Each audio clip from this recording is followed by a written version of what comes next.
Good evening. A pensioner is being praised for fighting back against an alleged intruder, shooting him moments after he unleashed a near-deadly rampage. Keith Blessing and his wife Diane, both aged in their 70s, were stabbed and slashed when the stranger stormed their home at Torrington, a small village just over the border. But Keith wasn't going down without a fight.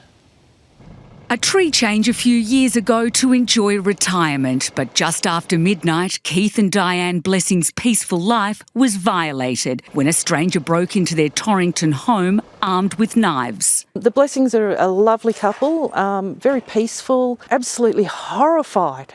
And to someone that I know, that's scary. 72-year-old Di was stabbed in the chest, her husband slashed across the stomach. 75-year-old Keith managed to call police, but with the closest station 35 kilometres away, he knew time wasn't on his side. He grabbed a knife, wounding the attacker, who retreated to the veranda. But the couple's ordeal didn't end there. The male occupant of the house has retrieved a firearm, and he has fired a single shot at the male trying to re-enter the house, and he received a gunshot wound to the abdomen. An act of bravery praised by police and the community. It was, quite impressive that he was able to do that, given the extent of the injuries that he had suffered. Just thank goodness that Mr Blessing is tough enough and brave enough to have been able to defend he and his wife. The Blessings were flown to Gold Coast Hospital in a critical condition. The alleged intruder, Joshua Dylan Trethewey, taken to Armidale Hospital.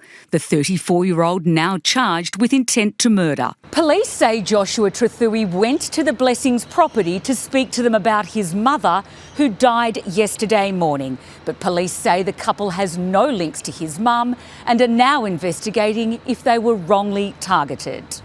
It just seems so senseless, like they're lovely people. Police say Keith Blessing won't face charges. He is a licensed gun holder. A person is entitled to use reasonable force to defend themselves. Saving his own life and his wife's. Clementine Cuneo, 7 News. A motorcyclist says he was just 5 seconds from death after being pinned beneath a car on one of Brisbane's busiest roads. Good Samaritans didn't hesitate, rushing in to lift the vehicle off him and pulling off a life-saving rescue. Crushed by 1.5 tonnes of metal until strangers stepped in. Tyler Weeb's mind quickly turned to those he'd be leaving behind. Wife and 2 kids, not here. And then it was like, man, I'm dying. This is it.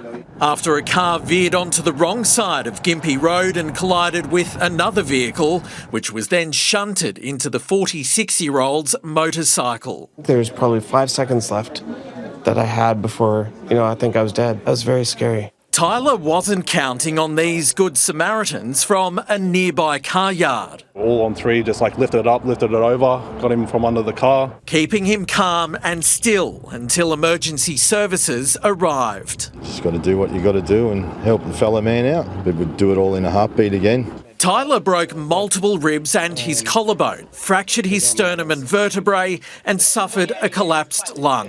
But he's grateful to his rescuers. I wouldn't be here without them, right? Second lease on life. So just thank you. Thank you.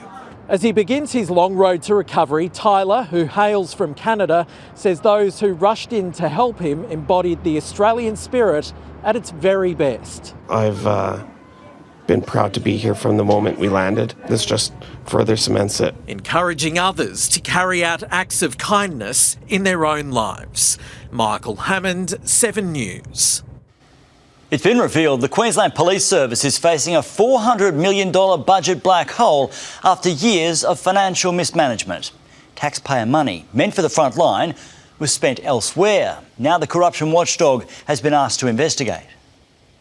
A thinning blue line with a swelling debt. It's not pretty, but frankly, it is not unexpected. The Queensland Police Service called into question over uncontrolled spending. In simple terms, the organisation has been living beyond its means. An independent audit report revealing the QPS has been defying government decisions and misusing taxpayer cash. Money that was supposed to go to the front line didn't go to the front line, went to a lot of other different areas. The 99-page report reveals poor financial governance over several years. Funding for 1,241 additional sworn police in the last year was redirected. Only 410 frontline officers were delivered, a shortfall of 831. Instead, 600 unfunded, unsworn workers were hired. Supplies and services spending exploded, increasing by $259 million in 3 years.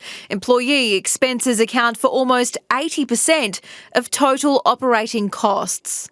The public wants that $4 billion a year to be spent wisely, and that's what we're going to do. Including overtime for sworn officers, soaring by $10 million in the past year, totalling $151 million. We're going to try and look at the way we manage demand. The report recommends a freeze on civilian recruitment, an estimated saving of $57 million per year, abolishing temporary positions saving $15 million, and returning 280 desk duty officers to the front line within 18 months. Much of this report reads to me like a recipe for a plan to make cuts to our police service. The state government has reassured sworn and unsworn members of the Queensland Police Service that their jobs are safe, rejecting a key recommendation which would have resulted in redundancies. I have no expectation that the government will cut frontline services because they simply can't. The community has every right to be disappointed in the performance of the QPS as a result of this. Focusing their spend on serving Queensland. So, Anna McGraw, could we see heads roll? Well, Max, it's likely those responsible for the overspending could face consequences, but exactly who is unclear. The Minister and Commissioner have not disclosed who or what has been referred to the Crime and Corruption Commission.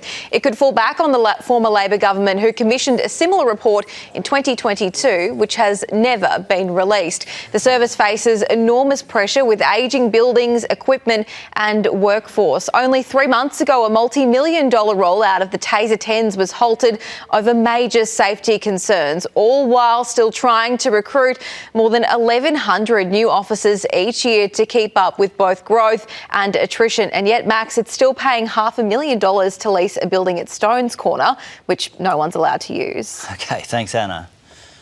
A wanted man accused of trying to flee Australia on a luxury yacht has been extradited back to Brisbane from Perth. Dylan Sivek was arrested along with 3 women after the AFP uncovered a plot to smuggle the suspected bikie to Indonesia. The vessel was 53 kilometres off the coast of Exmouth when police boarded. The 32-year-old is wanted in Queensland on drug trafficking charges.